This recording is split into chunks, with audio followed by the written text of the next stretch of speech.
أعوذ بالله من الشيطان الرجيم. بسم الله الرحمن الرحيم.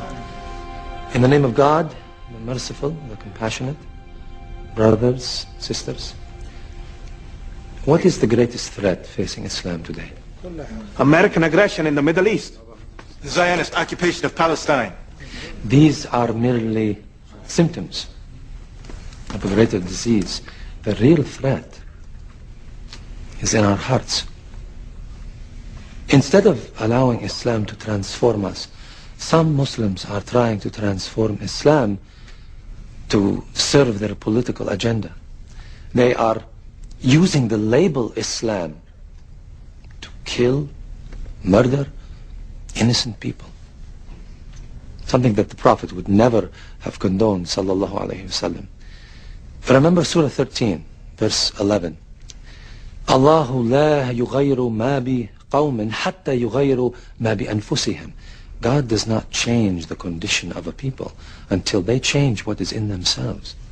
How can we end the oppression of the Muslims by resorting to even worse behavior? If our spiritual and our moral condition worsens, how can we expect God to improve our economic and our political conditions? This is the fallacy of the self-styled jihadists who... I hope I haven't angered you, brother. Assalamu alaikum. This is the fallacy of the self-styled jihadists who murder innocent civilians. How can you expect Muslims to be civilized when the Americans, the Israelis, the Russians kill thousands of Muslim civilians and dismiss it as collateral damage? The Holy Quran permits an eye for an eye. If the unbelievers kill our civilians, we have the right to do the same. Allah permits retaliation only against the guilty party, not against innocents. Surah 53, verse 38 says, no soul shall bear the burden of another. The Holy Quran also says, and kill them wherever you find them, and drive them out of the places where they drove you out. For persecution is worse than killing. You forgot the first part of that verse, brother. Fight in God's cause against those who fight you. But do not commit aggression. God does not love aggressors. There are many who are seeking God, but instead end up following the devil. What you said tonight Troubled you?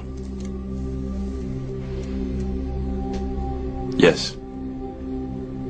It's very different from what I've been told. There are many false teachers taking verses from the glorious Quran out of context, corrupting the teachings of the Holy Prophet Sallallahu alayhi wasallam. Sallallahu alayhi wasallam. Tell me, brother, what is the greatest jihad? To fight the unbelievers in battle. No. No? The Holy Prophet Sallallahu alayhi wasallam said that war against the unbelievers is the lesser jihad. The greatest jihad is to battle your own soul, to fight the evil within yourself. So, who is a true holy warrior then? The Prophet's cousin Ali was fighting an unbeliever in battle, and he gained the upper hand. Just as he was about to strike the death blow, the unbeliever spat at him. Ali threw down his sword, refused to kill him. Why? Ali said that when the man spat at him, he himself became angry, and he was no longer fighting for Allah, but to avenge his own pride. He knew that if he killed that unbeliever out of anger, rather than out of a desire for justice, he would be a murderer in the eyes of Allah on Judgment Day. That, my brother, is a true holy warrior.